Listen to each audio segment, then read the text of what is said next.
ওগো হাসিনা শোনা, তোমাকে অনেক দিনের পাওয়ার স্বপ্ন আজকে আমি কাছে পেয়েছি।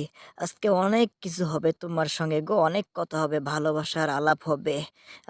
আজকে কি স্বাদটা না মেটাবো আমি। ওগো সোনা, তুমি এসেছো এই ভর দুপুরে, যদি কেউ দেখে ফেলে? আমার স্বামী তো বাড়িতে আছে, তুমি আর আমি এই যে বসে আছি, যদি একবার ধরা খেয়ে যাই, এই পরকীয়া প্রেমের কিন্তু 12টা বেজে যাবে। সোনা, ছেড়ে দাও, আমাকে ছেড়ে দাও, আরেকদিন দেখা করবো রাতে। ৭১৩ নদী পার হয়ে আমি তোমার কাছে ছুটে এসেছি জান। আর তুমি বলছো উল্টাপাল্টা কথা। তুমি আমার শরীরের কাছে একটু বগলের তলায় এসে চেপে বসো জানু।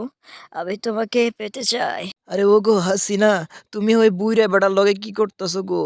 কি করছো গো? আমাকে ফাঁকি দিও না। তোমাদের এই প্রেমের লীলা খেলা আমি ধরে ফেলেছি। এই শালিমন্দির বেটি, তোকে আমি ছেড়ে দেব না। তুই আমার সংসারটা ধ্বংস করে দিছিস। মোদি দাদু, আমার সংসারটা বুঝি তুমি ভেঙে দিবা গো? আমার এই সুখের সংসার তুমি কেন ফাঁদ বসাইতে আসলা?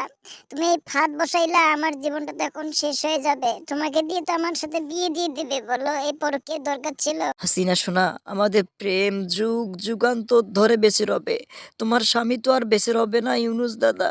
প্লিজ তুমি আমাকে ছেড়ে দিও না।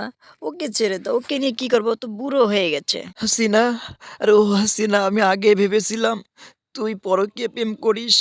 তোর সঙ্গে আর আমি সম্পর্ক রাখবো না। আমার সম্পর্ক রেখে আমার জীবনটা শেষ হয়ে যাচ্ছে তিলে তিলে। আরে তুমি কি আমারে সুখ দিছাও গো? আমি তো তোমার কাছে জীবনে সুখ পাই নাই। না পাইছি শারীরিক সুখ, না পাইছি মানসিক সুখ। তুমি তো আমারে শুধু যন্ত্রণাই দিছো।